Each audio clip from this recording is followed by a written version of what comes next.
السلام علیکم پیارے دوستو، شارٹس پیچز کے معزز بھائیوں، آج کا وظیفہ بہت ہی زبردست ہے۔ اللہ رب العزت ہم سب کو جنت میں اکٹھا کرے، اور اسی طرح جام کوثر پر بھی اللہ رب العزت ہمیں حضور علیہ السلام کے ہاتھوں جام کوثر نصیب کرے۔ اسی سلسلے میں یہ صورت نازل ہوئی تو بہت بابرکت تو عمل ہے، بہت اس صورت کی بڑی برکات ہیں۔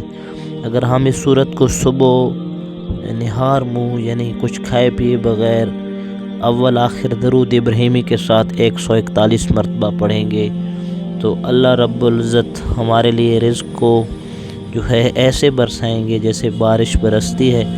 اللہ ہر چیز میں برکت دیں گے، بہت ہی بابرکت عمل ہے۔ تو بھائی اس کے لیے ضروری ہے کہ ہم وظائف پر ہی نہ لگے رہیں، فرائض کو نہیں چھوڑنا ہے۔ وظائف کی وجہ سے فرائض اپنی جگہ ہیں۔ تو بھائی دوست، اگر ویڈیو اچھی لگی ویڈیو کو لائک کریں، چینل کو سبسکرائب کر کے اچھا سے کمنٹس کرنا مت بھولیں۔ تب تک کے لیے اللہ حافظ۔